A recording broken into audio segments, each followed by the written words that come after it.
예, 주식 선물 상방 하방 종목 그거 좀 보겠습니다.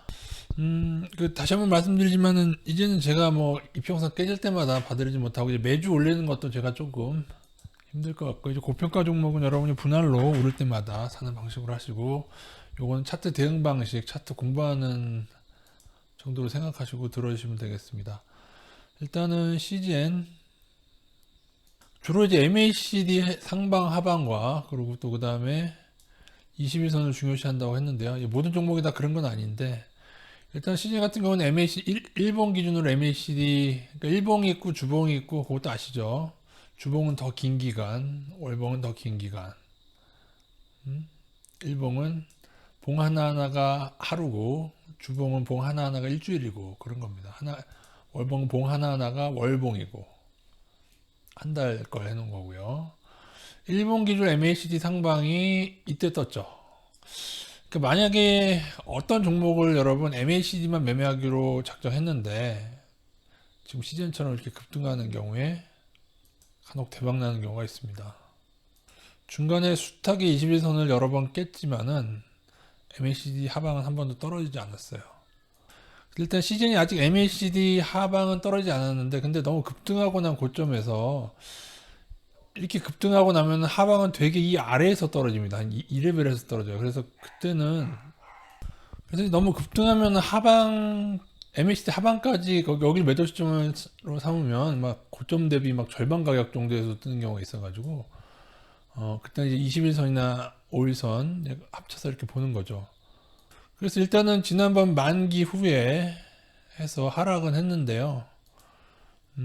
지금 일단 21선 회복은 못했습니다. 그래서 아직 하방 유효하긴 한데, 근데 지금 여기서 지금 버티고 있는 거 있지 않습니까? 이거는 되게 잘 버티는 거예요. 원래는 대다수 못 버텨요. 무슨 말씀이냐? 여기서 사실 떨어질 자리잖아요. 원래는 빨리 떨어지면 여기서도 떨어지거든요. 이게 떨어질 자리에서 한번 감아 올리고, 그 다음에 또 감아 올리라는 액션 취하고 있는데, 근데 아직 21선을 못 넘어서 재하락 가능성 물론 있습니다. 현재는 21선에 배당된 금액만큼 하는데, 근데 만약에 이 레벨이 아까 말씀드린 이 레벨이 계속 지지를 받으면 여기서도 이제 그 레벨이 지지받고 다시 오른 거 아니겠습니까? 어쨌든 그러면 21선을 돌파하겠죠. 그래서 만약 21선을 돌파하게 되면은 지금 11선 5선 같이 돌파하게 생겼는데요. 돌파하면은 줄여야죠. 그리고 지금 현재가가 24만 4천 원인데, 이번 주 목요일 만기인 주식 선물 가격이 24만 높죠. 지금까지 계속 낮았어요. 무슨 말인지 아시죠? 지금까지 계속 주식 선물 가격이 낮았다고요. 근데 드디어 높아졌다. 그러니까 어쩌면은 한번 이번 주 목요일까지 올려붙일 가능성을 염두에는 두세요. 꼭 그런 거 아니에요. 왜냐면 이게 뭐 많이 차이가 나는 건 아닌데, 물론 이제 만기가 가까울수록 이 이격은 좁혀지게 됩니다. 계속 이제 하방으로 크게 해서 하락하리라고 보고 투자자들이 더 하방을 많이 가져가거나 이격이 좁혀지는 건 사실인데, 그래도 좀 높은 거는 조금 의외입니다. 보통은 그래 좀 살짝 낮거나 보통 그랬는데, 그래서 이번에 만기 때까지 한번 조금 더 올려붙일 가능성 염두에 두세요. 그래서 여기서 너무 많이 큰 하방을 쳤다면 이제 조금은 일부 하방을 좀 정리하시고 이득 실현하시고요. 그리고 또 많이 줄이기에는 약간 21선 회복 못해서 좀 적정히 가져가시는 거 하고, 만약 여기를 다시 뚫는다 그렇게 되면은 또 확 줄이고, 여기서 들어간 거 거의 다 줄이고 다시 또 오를 때마다 분할로 21선이 이렇게 살아있으면, 물론 이 옆으로 하다가 이제 꿀렁거리다 떨어지긴 할 텐데, 이런 상승을 계속 뭐 여기서도 오르고 또 이렇게 가다가 또 오르고 계속 할 수는 없어요. 물론 이게 나오는 경우도 있지만은 영원히 계속 할 수는 없거든요. 지금 오른 걸 보십시오. 오른 레벨을 보세요, 이게. 근데 설사 여기가 설사 고점이라고 해도 상당히 꿀렁거린다. 예. 그래서 하방을 절대로 전량을 다 처분하거나 그러시면 안 됩니다, 여러분. 21선을 뚫는다고 해도 하방을 절대 다 처분할 건 아니고, 그동안 꾸준히 분할로 하방 사모은 거는 가지고 계시고, 여기에 좀 많이 들어갔다면은 그거는 이제 21선 회복하면 조금 줄이는 방향으로 그렇게 하시면 될 것 같습니다. 좀 걱정이 또 뭐 이번 뉴딜 정책에 또 바이오가 포함이 됐죠. 그래서 이 펀드 자금 들어오면은 이게 동전이 양면이에요. 그런 펀드가 들어와서 더 올려 붙일 수도 있고, 근데 올려 붙일 때 주포들이 털면은 그때가 끝이 되는 거고, 그거는 이제 MSCI도 마찬가지입니다. 이제 모든 패시브 자금이 다 마찬가지예요. 오히려 그런 것을 빌미로 주포들을 처분하면 끝나는 경우가 많습니다. 영직약품은 근데 대단히 희한한데요. 대단히. 이거 보세요. 그러니까는 급등 후에 그 5일선 깨지지 않았는데 거래량이 너무 많이 나왔을 때 상장 주식수가 1억 8천만 주입니다. 1억 8천만 주 중에 심지어 지난 금요일 날은 1억 3천만 주가 나왔어요. 그리고 이날 음봉날이죠. 음봉날은 위에서부터 시작해서 쭉 아래로 처분한 건데, 이날도 거래량이 작지가 않습니다. 이날도 거래량이 8,800만 주예요. 그러니까 지금 거래량이 총 주식수의 절반 이상이 계속 나오고 있어요. 근데 보통 이러면은 뭔가 매도를 뭐 대주주가 했던 뭐 기존 주포가 했던 누가 했던 간에 거래량 이렇게 많이 나오면 사실 못 가요. 이게 갈 수 있는 유일한 길은 이 모든 물량을 다 소화할 매수세가 있어야 가는데, 근데 지금 오늘이죠. 오늘 거래량이 뚝 떨어졌어요. 700만 주로. 이렇게 떨어진 거 진짜 보기 힘든 건데, 솔직히 잘 설명이 안 됩니다. 이게 왜 이렇게 갑자기 떨어졌나? 그러면은 뭐 유일하게 설명을 하자면은 새로 매수해서 들어와서 받아낸 애들이 매도를 안 하는 거예요. 그러니까 이러면 어쩔 수 없이 저희가 이날에 좀 음봉 때 거래량 나온 거 보고 하방을 좀 늘렸던 거를 다시 줄일 수밖에 없어요. 일단 장중이었기 때문에 아마 지금 가격에서 뭐 크게 많이 차이 날 것 같지는 않은데, 근데 어쩔 수 없어요. 거래량이 떨어지면은 다시 떨어지면은 5일선 지켜냈잖아요. 이러면은 추가 상승도 가능한 거예요. 물론 매물대를 보면, 자, 매물대 차트 설정하는 거 알려드릴게요. 차트 형태 누르시고 매물대 차트 하면은 그러니까요, 보세요. 매물대라고 하는 것은 거래량이 많이 일어난 가격대를 말하는 겁니다.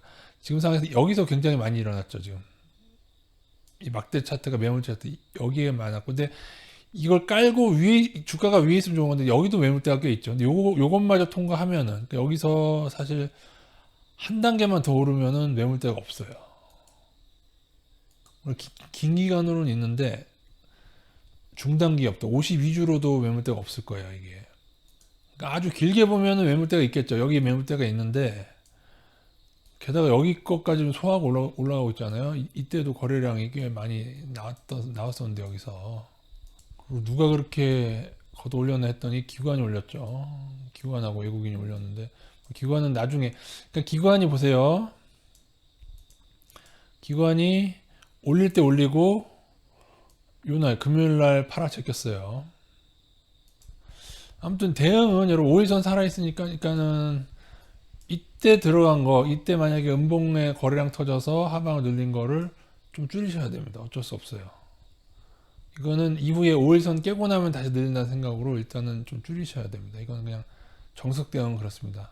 물론 거래량이 너무 많이 나왔고 또 일부 거래량이 더 나오게 되고 매도세가 있으면 떨어지겠지만, 일단 거래량 뚝 떨어졌기 때문에 잘 이해가 안 되시죠. 그러니까 이게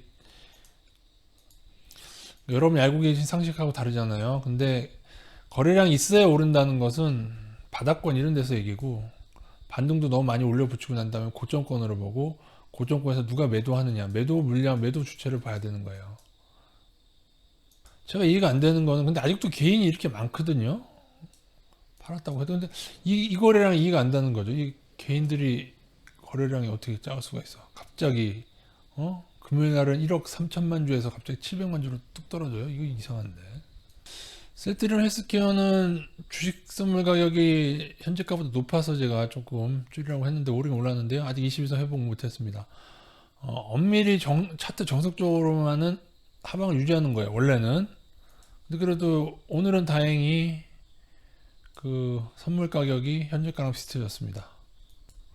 아직은 MACD 하방이고 21선 아직은 회복 못했습니다. 5일선 회복했고요. 그래서 5일선에 좀 배당을 하신다면은 5일선 회복했으니까 조금 줄이실 수 있겠죠. 하방을. 이것도 하방 종목인데 좀 5일선에 해당할 만큼 좀 줄이셔도 되고, 늘 말씀드렸듯이 셀트리온 아직은 합병이 남아있기 때문에 막 너무 많은 금액은 들어가지 마시고 적정히는 뭐 투자하셨다가 하방, 어쨌든 지난번 하방 요 신호 나고는 좀 떨어졌고, 근데 생각보다는 많이 안 떨어졌어요. 20일선 회복 못하면 다시 흘러내릴 겁니다만 늘 이런 자리에서 잘 치고 올라서, 하지만 주봉상으로 좀 길게 보면은 이번 상승에 어떻게 보면 상승 추세는 깨졌죠. 1차적인 급등 추세는 깨졌다는 거죠. 그래서 하락도 염두에 둬야 되는데 지금은 약간은 이런 수렴한다고 하죠. 이렇게 가는 방향으로 가는 그런 모습이 되고 있습니다. 물론 이제 보기에 따라서는 약간 이렇게 뭐 박스권이다 좀 약간 좀 다르죠. 근데 박스권이라기보다는 지금은 조금 요 아랫단 잘라야 돼 가지고, 엄밀히는 일봉상으로 조금 봐도 지금 약간 수렴하는 형태가 되고 있습니다. 만약 여기를 뚫게 되면은 21선 뚫으면서 추가상승 가능하고요. 만약에 또 이 아랫단을 깨게 되면 좀 하락이 원래는 크게 나올 수 있는 자리라, 예. 합병이 남아있어서 쉽게 죽으려나 모르겠습니다. 그리고 바이오가 지금 뉴딜에 포함이 돼서 자금이 수혈이 될 것 같은데, 제 생각에는. 근데 전 솔직히 말해 뉴딜의 판을 누군가 짰어요. 제가 볼 땐 주식하고 뉴딜의 판을 짰는데 이제 정부 모르는 거죠, 정부가. 예, 이 판은 제가 볼 때 그 경제통 관료 중에 하나가 누군가 짠 거예요. 결국엔 주먹구구식 이제 뭐 급등주만 잘 빠져나가게 하는 그런 정책이 될 것 같습니다. SK 하이닉스도 아직 MACD 하향이죠. 그죠? 아직 하향인데, 외국인은 또 조금 살짝 들어왔다가 또 다시 그냥 그러네요. 외국인. 그죠? 외국인. 그리고 보시면은 단기지만 여기 매물대가 쫙 있죠. 그러니까 이게, 그러면 보세요. 매물대가 왜 매물대냐면은 누군가가 여기에 투자해서 만약에 물렸어요. 근데 하락했어. 그러면 어떤 사람들이 많냐면은 그냥 본전만 되면 팔아야지 하는 사람이 많습니다. 그죠? 그래서 여기가 다시 오면은 본전이 되면은 여기서 많이 매수했던 이게 매수한 양이거든요. 매물대라는 게. 그 중에서 매도세가 나오는 거예요. 그래서 이 매물대를 두드리려면은 거래량이 필요하고 매수세가 필요한 거예요. 지금 단기적으로, 중장기적으로 좀 다르겠지만 단기적으로 거의 한 1년 기간으로 봤을 때 매물대가 위에 있고 그 주가가 아래에 있다는 것은 사실은 좋은 게 아닙니다. 이럴 경우에는 매수세가 강하게 개입하지 못하면 여기 막 못 뚫고 이렇게 다시 하락하는 거예요. 그래서 매물지 차트는 먹히는 차트예요. 근데 요즘에는 하도 이제 기관들이 장난을 많이 쳐서 저거를 막 쭉쭉 뚫기도 해요. 엄밀히는 이거 힘듭니다. 2018년부터 잡아도 매물대가 여기 너무 많아요. 한 5년 차트 잡은 매물대는 좀 아래긴 하네요. 좀 아래긴 한데. 그리고 여기도 매물대가 여긴데 작지 않잖아요. 어쨌든 제가 볼 때 이번에 하이닉스 흘러내리면 이것도 깨게 돼요. 그죠? 보세요. 이게 깨지잖아. 이번에는 하이닉스는 진짜 잘 봐야 돼요. 여기 깨지면, 그죠? 깨지면 어떻게 되겠어요? 이렇게 흘러내리는 거죠. 그래서 다시 감아 올릴까요? 여기가 계속 지지 받았으니까 이번에 지지 받을 것이다. 그렇게 볼 수도 있고. 그러니까 대응이에요. 여기 깨지면은 하락이 좀 심해질 수가 있습니다. 여기는 꼭 지켜내야 돼요. 지금 레벨은. 정확히는 약간은 여유가 있긴 합니다. 7만 한 6천 원 정도 부분일 것 같긴 해요. 7만 5,600원. 두산중공업 망해가는 기업이라고 말씀드렸죠.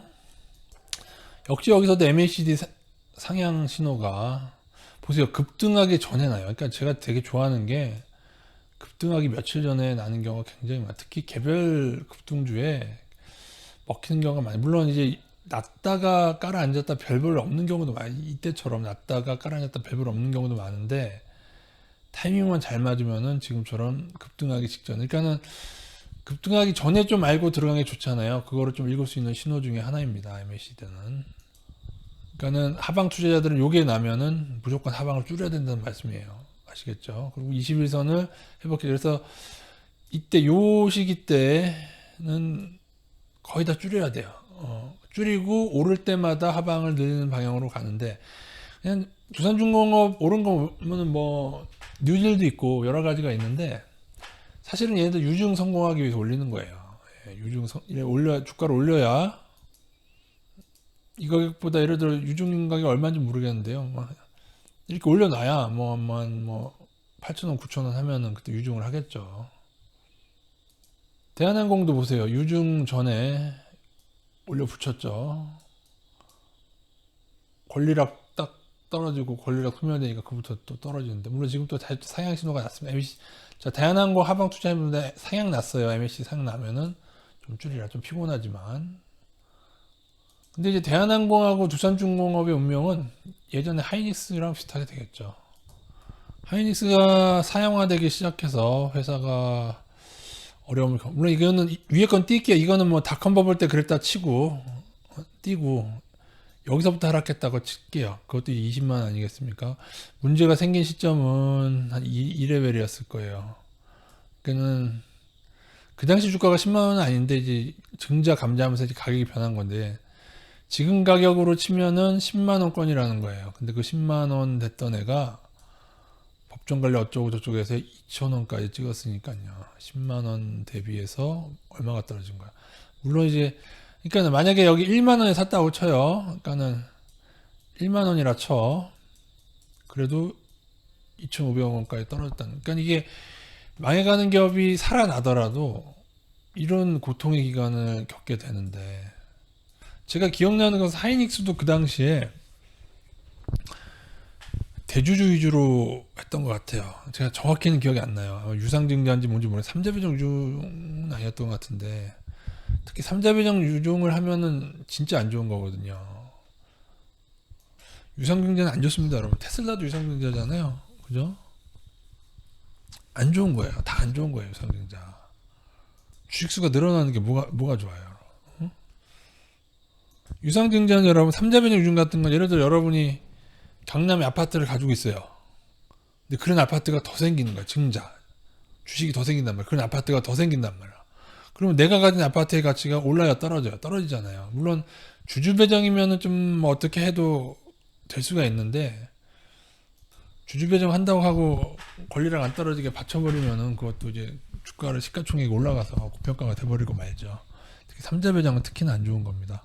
왜냐하면 대거 싼 가격에 나는 강남 아파트 10억에 20억에 들어왔는데 저쪽에서 삼자 배정 유중으로 강남 아파트를 막 7억, 5억 그렇게 해서 막 분양하고 있어요. 그게 삼자 배정 유중 아닙니까, 여러분? 그래서 두산중공업하고 대한항공 어디까지 오르잖아. 여러분 이게 긴 기간이라서 이렇지 이때도 봐요. 중간에 얼마나 많이 올랐었어. 그죠? 이게 1년인데 1년 단위로 돌아가보면 얼마나 많이 이렇게 꿀럭꿀럭 했겠냐고요. 떨어지는 중에도 한 3배도 오르고 막 그랬어요. 제 기억에 그래요. 1,000원 갔다가 3,000원도 갔었고. 그러니까 1,000원은 안 찍었지만 그 당시 가격은 막 900원 그랬어요. 지금 그러니까 요거는 어쨌든 그 당시에도 막 3배도 가고 그랬는데 결국에는 엄청난 고통을 당했다. 특히 2000년, 2003년, 4년까지 그런 기업이었죠. 아이고 뭐 설명하다 보니까 너무 길어졌네요. 이 정도로 마치고 주식선물 상방은 또 따로 설명드려야 될 것 같습니다.